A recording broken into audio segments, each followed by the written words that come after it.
quand j'ai commencé ma foi, quand j'ai commencé à marcher avec le Seigneur, si je marche, si je suis avec un homme de Dieu, je me dis que, ou bien même un frère en Christ, si on monte dans le taxi, là, je vais vous parler simplement, quand on monte dans le taxi, là, je dis que ça c'est ma tradition. La dernière fois, le serviteur de Dieu m'a parlé de tradition. Tradition de l'homme. Ça, c'est ma coutume, c'est ma manière d'être. Je me dis que c'est moi, l'argent va sortir de ma poche et le taxi. Si on va s'asseoir dans un restaurant, je ne suis pas milliardaire, je ne suis pas millionnaire, je ne suis pas chose. Mais si je m'assois même avec un millionnaire, ce n'est pas lui qui va donner ça, l'argent pour payer le restaurant, ce n'est pas lui. Ça, c'est ma manière. Et ça, là, ça fait que, même dans, j'ai vécu plusieurs situations, mais je vous assure que j'ai vu la main de Dieu dedans. C'est les choses, c'est les secrets qu'on sait vous montrer. Donc, c'est pour ça, tous les hommes de Dieu que j'ai croisés, ils savent mon affaire. Ils rendent toujours bon témoin de moi. Parce que il y a des actions que tu poses qui touchent. Si ça touche Dieu, ce n'est pas l'homme même, ça ne va pas toucher. Amen. Si ça touche Dieu, ce n'est pas l'homme qui ne va pas toucher. Il faut être bon. Il faut être bon de cœur. Il faut manifester. Quand tu dis que tu aimes quelqu'un, il faut manifester cela. Donc j'ai développé cette habitude-là. On va quelque part. Je me dis que je dois payer le temps, on doit manger. Je me dis que c'est moi, je dois faire ceci. Je ne cherche pas même. Regardez, quand Pierre et puis Jacques et Jean étaient sur la montagne là, où Jésus a eu la transfiguration. Quand Pierre a eu la vision, qu'est-ce qu'il a dit? Il dit que, on n'a qu'à rester ici. Je vais faire combien de tentes? 3 tentes. Une pour Moïse, une pour Élie, une pour le Seigneur. Ils sont 3. Mais lui parle comme si c'est lui. Il dit, lui, il va faire passer. Il n'attend pas. Je vais attendre, non, on va faire. Non, il dit, je vais le faire. Quand quelqu'un est généreux là, il ne cherche pas d'abord à savoir, non, est-ce que non. Lui-même, il se dit qu'il peut le faire, il le fait. Il faut avoir cette qualité. Amen. Amen. Si tu es généreux, tu vas avoir beaucoup de choses qui dans ta vie. La sœur Josée, tu as vu ce qui s'est passé hier? Voilà.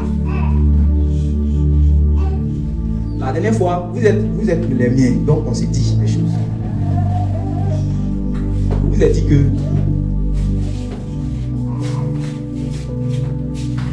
faites un effort. Quelqu'un quitte Ghana, il traverse les frontières, il passe souvent par les pirogues, il voyage en pirogue parce qu'il y a un problème de comment on appelle ça, de frontières actuellement. Donc, quitter un autre pays pour aller dans un autre pays, c'est difficile. Les cars, il n'y a plus de cars. Donc maintenant, s'il doit venir là, il doit passer maintenant par l'eau, tout ça. Et le pirogue, il était monté dedans. Après, il va monter. Cette fois-ci encore, il était pour venir vite là. Parce que vous avez vu que le premier séminaire était venu. Le jour du séminaire n'est pas venu le même jour, c'est le lendemain, il est venu. Voilà, à cause de la difficulté du voyage. Donc, il est obligé de passer encore par l'eau. Et c'est des pirogues, c'est pas bateau, c'est des pirogues où tu passes, tu mets ta vie en danger, ta vie en péril. Tu ne sais pas si ça va basculer, puis tu vas te noyer. Mais tu vas comme ça à cause de la route du Seigneur. Est-ce que vous comprenez? Donc, il me dit que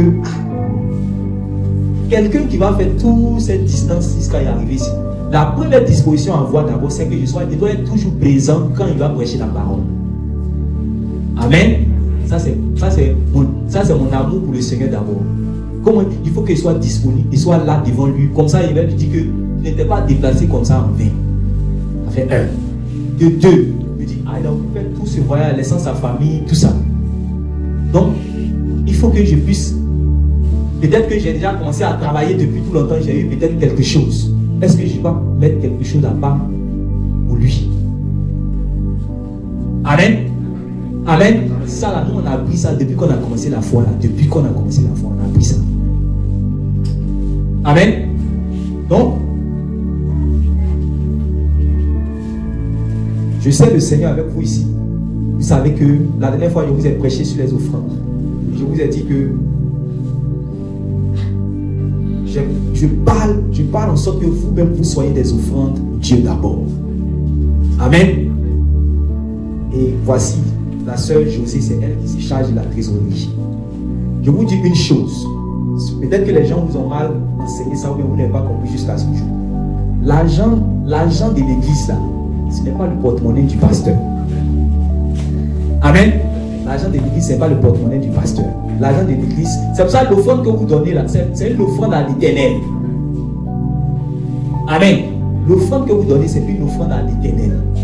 Maintenant, quand vous donnez l'offrande à l'Éternel, ça vient sur l'autel, non? Amen. Maintenant, s'il y a quelqu'un qui s'occupe de l'autel, on dit qu'il se nourrit d'eux. Mais ce n'est pas pour lui. Amen. C'est-à-dire que c'est pour ça que les gens même ne donnent pas. Parce qu'il se dit que l'offrande qu'ils font, c'est un geste qui fait un nom de Dieu. Non, tu ne fais pas un geste. Tu peux faire selon ta générosité des gestes alors que donc il n'y a pas de problème. Mais il y a ce qu'on appelle l'offrande à l'Éternel. Et ce qu'on donne comme offrande à l'Éternel, là, ça, ce n'est pas le porte-monnaie du pasteur. Parce que ce qu'on donne comme offrande à l'Éternel, ça va servir maintenant aux choses de Dieu. Est-ce que vous comprenez? Comprenez-moi bien. C'est pour cela que quand elle gère les affaires de la trésorerie, là, il y a une part, écoutez-moi bien, il y a une part qu'on donne aux nécessiteux, ceux qui sont dans le besoin dans l'église. Amen. Ceux qui sont dans des situations difficiles. C'est ce qu'on appelle les frères nécessiteux. Les frères et sœurs nécessiteux. Il y a une part qu'on va garder pour les pauvres. Si on doit faire des actions, qu'on doit sortir à les pauvres. Écoutez-moi bien. Il y a une part qu'on va garder pour la mission. L'œuvre de Dieu. Ça, c'est la partie la plus importante même. Parce que ça aussi, les gens ne le savent même pas. C'est la partie la plus importante. L'œuvre de Dieu. Le financement de l'œuvre de Dieu. Puis l'abbé qui n'a pas financé, elle va nulle part aller quelque part. Si on dit que on doit venir faire programme ici, écoutez-moi bien, on doit faire programme ici, que on veut prions Seigneur, on voit les âmes, 200 personnes viennent ici, ils n'ont pas de chaises pour s'asseoir. On dit on va aller à Wasaka, on va aller faire un programme derrière ici. Pour que tu veux faire un programme derrière ici, là, il faut que tu puisses avoir des bâches, des chaises, tout ça, les gens vont s'asseoir, tout ça. Et puis, il y a beaucoup de choses par rapport aux actions que j'ai parlé tout à l'heure. Les actions à mener. Quand tu arrives quelque part, il y a des fois, les gens ils ont besoin d'évangile. Jésus lui-même prêchait l'évangile. Arrivé, c'était 5000 personnes le suivaient, ils étaient en famille, il a commencé à regarder, ils ont vu qu'ils ont faim. Il a vu qu'ils ont faim. Il n'a pas dit non que je vais me taire sur les faim, je vais continuer à prêcher le royaume. Il a eu compassion d'eux. Il cherchait à leur donner maintenant la nourriture. Il demande à ces gars, les gars, on fait comment? Il dit que, Seigneur, il n'y a pas, c'est bizarre, c'est chaud. Donc, s'il y avait l'argent, on allait penser à acheter la nourriture pour leur donner. Mais le ministère de Jésus, là, ça venait de commencer. Il n'y avait pas beaucoup d'argent. Ils regardent aussi dans la caisse, peut-être les voyages qu'ils ont fait, l'argent est fini.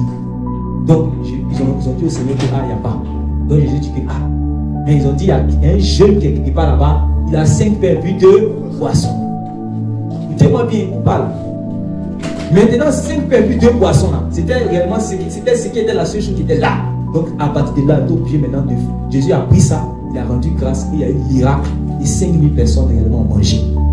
Supposons que celui qui a 5 pains et 2 poissons, on dit que, on peut dire, c'était un enfant non plus. Il faut donner 5 pains et puis 2 poissons là. Ou bien même pendant que les gens ont faim là. Si tu veux, on va voir le petit là. Prenons un enfant ici, un petit. Voilà. Non, lui, il est encore grand. Peut-être qu'il est encore grand. Voilà, le petit qui est là. Tu peux t'arrêter là-bas. Lui, dans un temps où les gens ont faim, et puis, si tu veux, ils s'en va lui arracher ses 5 pains et ses 2 poissons. On va dire les méchants. Ceux qui sont Chanel, on dit les méchants. Comment on a faim? Comment on appelle ça même? On est dans cette situation, tout le monde commence à avoir faim. Tu ne peux pas avoir pitié du petit là. Et les gens peut-être même ont dit ça. Les gens, quand vous lisez la Bible, il y a beaucoup de choses que vous ne voyez pas. Les gens ont dit ça. Mais le petit, quand il sème, quand il a donné, là, c'est pour lui. C'est fini. Il a donné ses parties. Quand il donne à ses parties. Donc il a donné ses 5 pains, ses 5 poissons. Mais quand il a donné là, c'est ça qu'on a pu faire miracle. S'il n'avait pas donné, il n'y avait pas à avoir miracle. Quand il sème, ce n'est plus pour toi, non. Voilà. Et puis quand il y a une multiplication, ce n'est pas ces 5 pains, ces 2 poissons qui sont venus. Si on a partagé peut-être des pas égales, peut-être qu'on a donné 3 pains, 2 poissons. Peut-être qu'on a donné 2 pains, 2 poissons. Mais le petit ne s'est pas plaint. Il dit que j'avais 5 pains et 2 poissons. Pourquoi qu'on a multiplié pour tout le monde, ils ont mangé. J'ai maintenant 2 pains et puis 2 poissons. Ou bien 1 pain et puis 1 poisson. Quand vous lisez la Bible, réfléchissez à tout ça. C'est à cause de ça les chrétiens vont prendre leurs biens, ils vont vendre. L'argent qu'ils vont avoir, ils vont venir déposer ça dans l'église et puis ils vont dire, on va partager ça à tout le monde. On n'a qu'à voir nos cœurs. Ça, il y a la plus de vous qui dit ça ici. Voilà. On dit que vous êtes là. On est quand même revenu au fondement des apôtres. On est quand même revenu au fondement des apôtres. Si on revient au fondement des apôtres là, sachez que parmi nous, il y a d'autres là. Toi-même tu as Orange Money. Eux, ils n'ont pas Orange Money. Toi-même tu as compte en banque.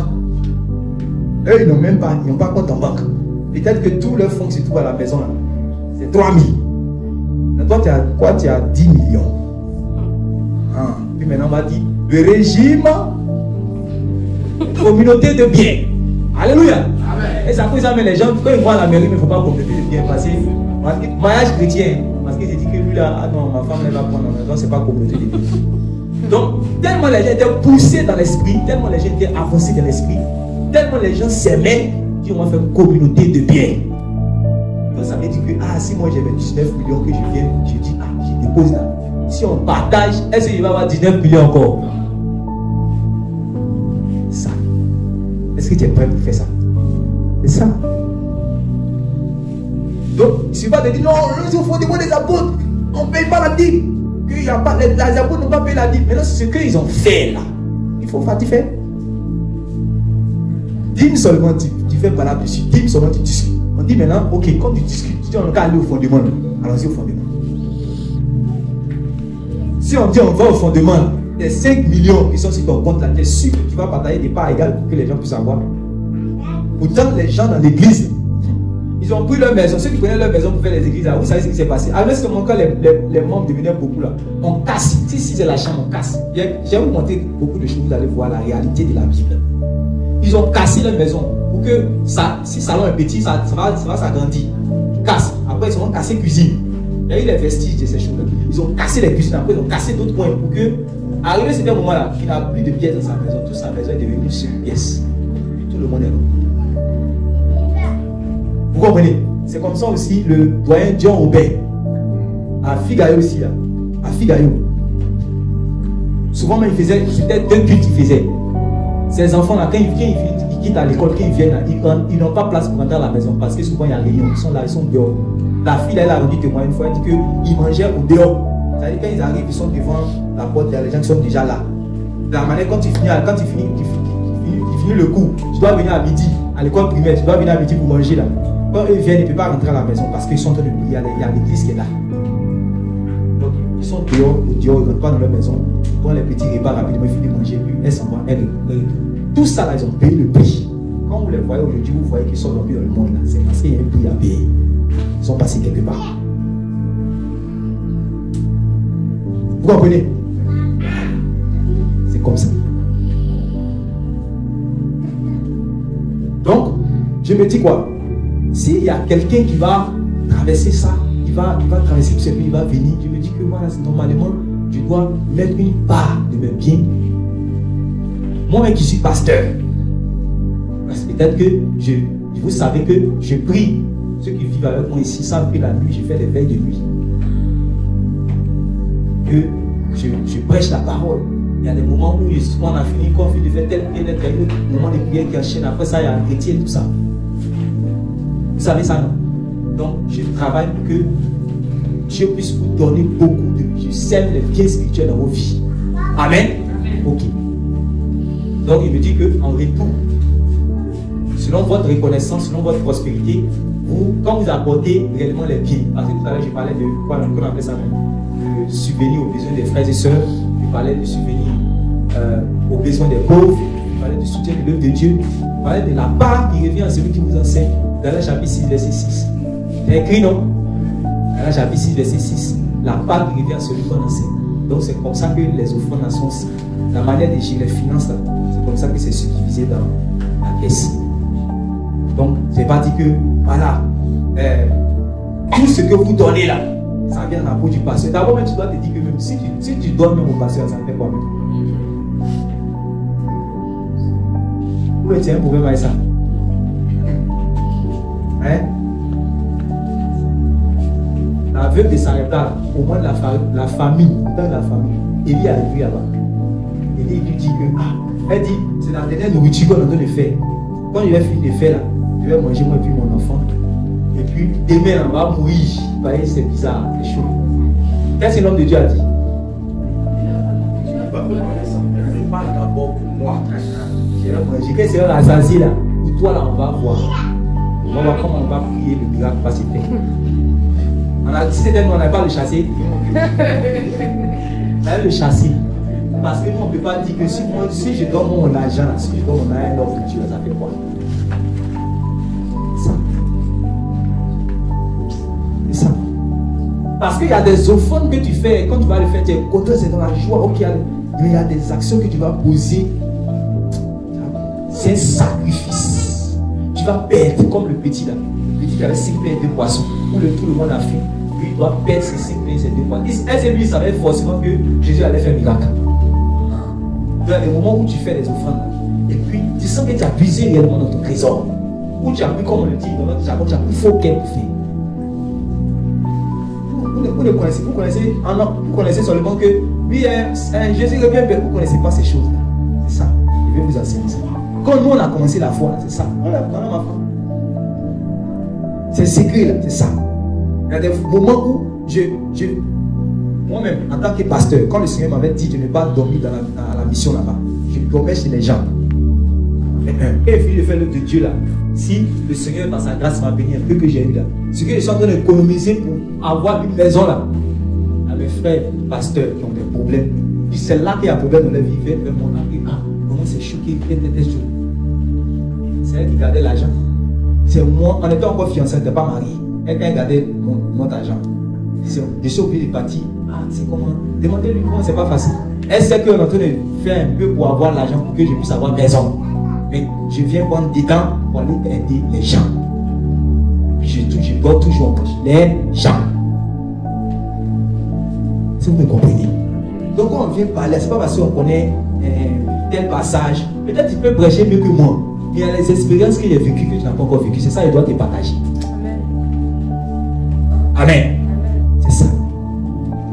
Il y a des moments où c'est difficile, mais tu ne penses pas à toi. Tu penses à l'autre. Tu penses à l'œuvre de Dieu. Tu penses au bien de ton frère. C'est ça. Il veut que vous puissiez cultiver cela. Dieu, vous allez voir Dieu dans votre vie. Pas la musulmane. Allez voir Dieu dans votre vie. Dieu va vous envoyer un CB. Vous allez voir. Il y a des actions que tu poses, ok, ça avec joie, il n'y a pas de problème. Mais il y a des actions, c'est comme quand Abraham se va prendre Isaac, son fils qu'il aime. Amen. Que Dieu lui a dit que c'est pas lui que je vais te donner une postérité dans la vie. Tu vas multiplier toute la terre. Et puis maintenant, il dit que prends Isaac et va le mettre sur la montagne de Moriah. Et il faut le s'aimer dans la vie. Il faut le sacrifier. Vous pensez que c'est lui? Ah, Dieu m'a dit, je m'en vais. Il a caressé. Dieu m'a dit. Il a dit douleur. Il aime Dieu. Pourquoi tu aimes? Vous-même, vous avez vécu des situations. Quand vous étiez, ceux qui sont mariés aujourd'hui, là, quand vous étiez amoureux, là, vous avez vu, non? Demandez les hommes mariés, là. Il y a des fois, peut-être que c'était 5 000 francs. C'est les derniers 5 000 francs qui sont là. Demandez à les soeurs Lisette, là, Madame Kapou, là. Hein? Souvent, on dit non, que quand un homme t'aime, c'est lui forcément qui doit te donner l'argent. Demandez-lui si c'est lui seulement qui doit donner l'argent. Il y a des fois où c'est les derniers 5 000 qui sont là. Ou peut-être c'est le seul, elle a préparé, on a fait ça même. Poisson, son seul poisson APR qui est là. Mais si elle a su que son fiancé là n'a pas mangé, elle peut se sacrifier pour dire que je ne vais pas manger cette nuit là. Que je vais faire emporter. Et je vais rester dans la faim pour aller donner, il va manger. Est-ce que vous savez ça, non? Voilà. Il y a des vendeuses même, il y a des jeunes filles qui font les commerces de poissons, tout ça. Elles ont eu bénéfice 2000. Elles ont eu bénéfice 2000. Est-ce que vous me comprenez? Maintenant, le bénéfice qu'elles ont eu là, quand elles ont appris que leur chéri là, il n'a pas mangé là, elles ont pris bénéfice là. Elles sont parties donner. Elles ont fait ça au nom de quoi? L'amour. Donc quand tu aimes là, il y a des actions que tu vas poser là. Tu vas te faire des privations. Quand tu fais des privations, c'est pas facile. Vous comprenez, non? Voilà, c'est ça qu'on appelle sacrifice. Amen. Ça qu'on appelle sacrifice. Mais les gens qui sont là dans les... Oui, la croix, les Christ, ils ne peuvent pas rentrer dans ces domaines-là. Ils peuvent parler sur les réseaux sociaux, la croix, le Christ, la libéralité, c'est plus les droits, tout ça, ils peuvent parler beaucoup. Mais là, c'est des gens, il y a des Lazare qui sont en train de mourir à côté d'eux. Leurs voisins sont là, beaucoup de Lazare qui sont en train de mourir à côté d'eux. il disait la dernière fois que quand dans une assemblée, dans une assemblée, quand une personne est dans le besoin, quand elle vient dans l'assemblée, la première personne vers qui elle va se tourner pour aller expliquer ses problèmes d'argent, bien de loyer, c'est qui? Pourquoi? Parce qu'elle se dit que le pasteur, selon ce qu'il enseigne, il est forcément dans une disposition de générosité. Écoutez-moi. Donc, quand elle vient dans l'assemblée, ou bien la personne vient, si c'est un homme et c'est une femme, s'il y a des problèmes de loyer, s'il y a des problèmes de scolarité, des enfants, si on l'a chassé, s'il n'a pas mangé, si, quel que soit le problème qu'il va venir avec, dès qu'il rentre dans l'assemblée, la première personne vers qui il va aller expliquer son problème, quand il pense déjà, il voit que c'est le pasteur. Parce qu'il s'est dit que le pasteur a déjà des dispositions de libéralité, de générosité à son égard. C'est pas ça? Mais est-ce qu'on se pose aussi la question? On a répondu facilement, c'est le pasteur. Mais est-ce qu'on se pose maintenant la question, est-ce que le pasteur a ça sur lui? S'il vient pour un besoin de 100 000, de 200 000, c'est-à-dire, non, pasteur, le pasteur là, il doit forcément travailler. Tu peux mettre ton salaire, tu dois travailler dans la société là, ça dépasse même pas 100 000. Ça dépasse même pas 150 000. Les problèmes qui sont dans l'église. On dit, on veut gagner les âmes. Dans les âmes là, ils vont chasser des musulmans qui vont venir à la conversion. Ils vont les chasser dans leur maison. Ils ont besoin de quoi où ils vont dormir. Ils ont besoin qu'on s'occupe d'eux. Vous allez voir, vous allez aller prêcher à des prostituées.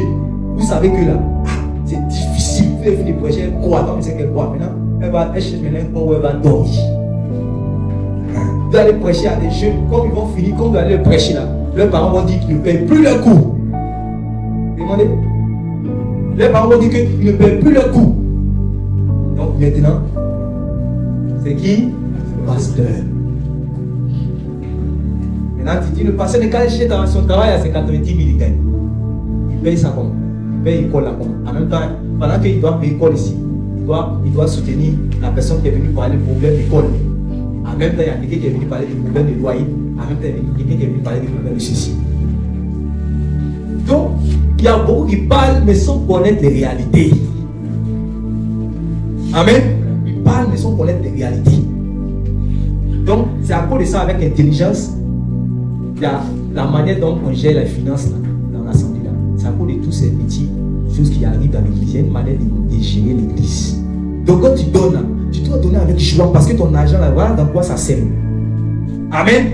Voilà, ça aide les frères, ça aide les personnes. Maintenant, s'il arrive et que l'assemblée ne donne pas, souvent c'est le pasteur lui-même, ça aussi, il est obligé de prendre lui-même dans ce qu'il a. Souvent il est obligé, le temps qu'il va prendre pour s'asseoir, pour méditer bien la parole, le temps qu'il va s'asseoir pour prier jusqu'à ce qu'il va recevoir les choses de Dieu.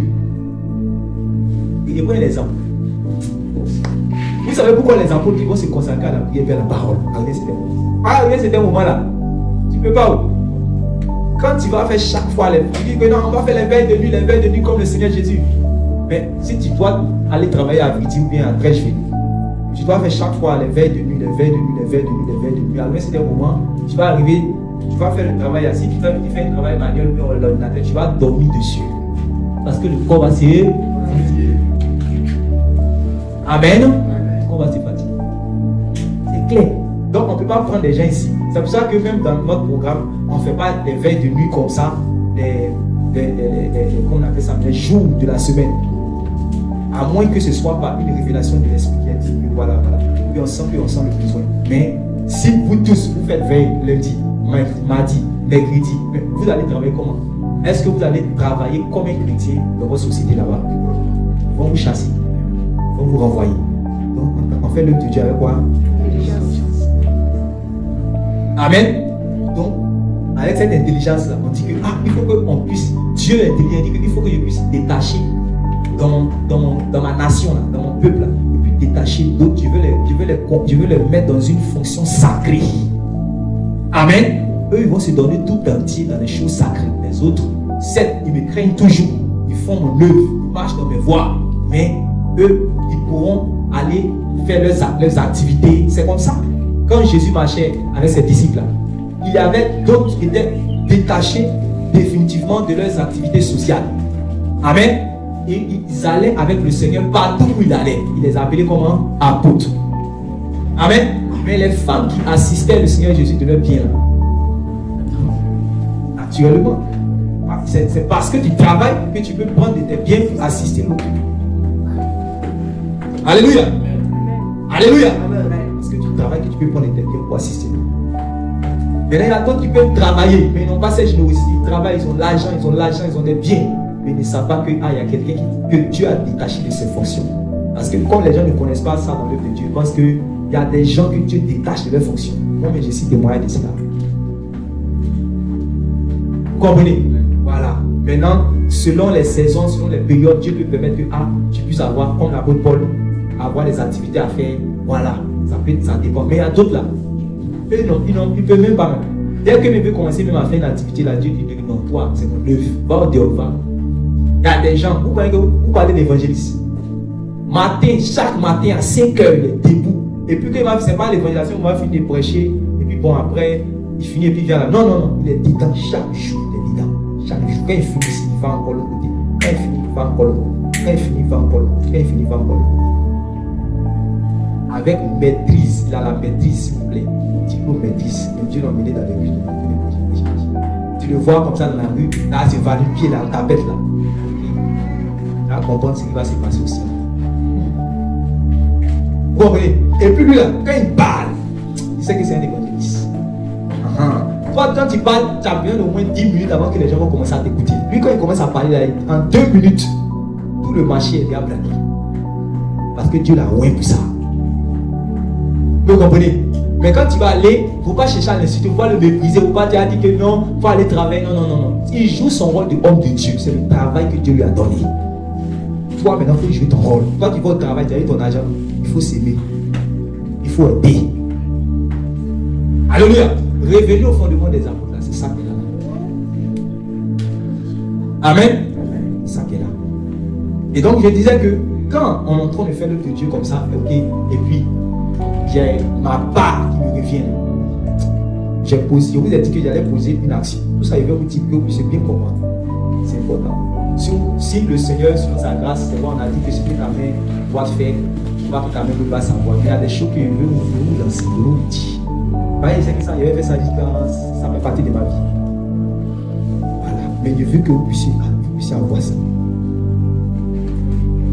Vous pouvez revenir. Où tu as fini de. Tu as fait l'œuvre, ok, le Seigneur t'a béni, t'a donné telle somme, voilà. Tu as gardé ça. Maintenant, un homme de Dieu, tu vois un homme de Dieu, et puis tu es poussé réellement à poser telle action dans sa vie. Faites ça. Amen. Faites ça. Vous allez voir que Dieu va vous visiter, Dieu va vous faire grâce, Dieu va vous bénir. Amen. Un homme comme moi, c'est pas pour me faire la gloire, c'est un homme comme moi. Quand je vais sortir, Dieu me donne la compassion. Quand je sors comme ça, je vois quelqu'un qui est dans un besoin. Votre argent, ça va servir. C'est pas que je vais aller m'asseoir, je vais aller chercher une femme, vivre dans le désordre, ou bien aller m'asseoir, signer, me faire plaisir avec votre argent. Non. Amen. Votre argent, vous avez quelqu'un qui, quand il est là, il cherche comment. Quand il voit un homme de Dieu être là, il cherche comment est-ce qu'il va s'aimer dans sa vie. Quand il voit quelqu'un qui est pauvre, il cherche comment il va l'aider. Quand il y a telle personne qui est dans un problème, c'est vers lui que Dieu emmène les gens. C'est comme s'il est devenu homme à problème. C'est lui qui va expliquer tous les problèmes. Est-ce que vous comprenez? Donc votre argent que vous donnez là, c'est à ça que ça sert. Pendant que les gens sont en train de critiquer les pasteurs, oui, les pasteurs, là, ceux qui bouffent là, des gens qui bouffent, il y a des pasteurs qui ont des écoles gratuites. Oui. Des pasteurs que vous voyez, c'est vrai qu'ils voyagent en hélicoptère pour aller prêcher l'évangile, c'est vrai. Mais ils ont des écoles gratuites. Ils ont des maternités. Alléluia. Ils ont des maternités, les gens vont fréquenter là-bas gratuitement. Ouvrons nos cœurs. Ouvrons nos cœurs. Il y a des moments où Dieu, tu vas aller dans ta maison, là, tu auras des sacs de riz, beaucoup comme ça, tout ça. Il y a des moments où, c'est-à-dire qu'à cause de l'amour du prochain, tu vas aller, c'est riz 100 francs que tu vas l'acheter à la boutique pour manger. Parce que tu as pris ça, ce que tu avais, tu as semé dans la vie de l'autre. Ouvrons nos cœurs. Alléluia. Ouvrons nos cœurs. La sanctification, c'est ça. Ce n'est pas le fait de dire on va parler. Il y a des gens qui avaient ces aptitudes, ces qualités. Mais comme ils ont entendu de faux enseignements, ils sont devenus froids. Mais Yasmine, le Seigneur te fortifie. Le Seigneur te fortifie. Le Seigneur bénisse l'œuvre de tes mains.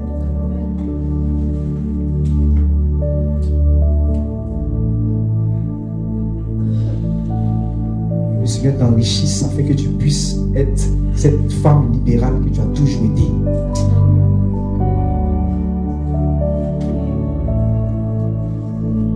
Le Seigneur fasse en sorte que tu ne regardes pas à toi, que tu regardes à l'autre, que la compassion, l'amour, la miséricorde, la générosité soit ton partage. Alléluia. Alléluia. C'est ça.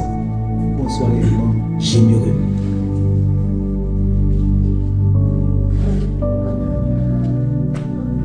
Il y a quelque chose pendant que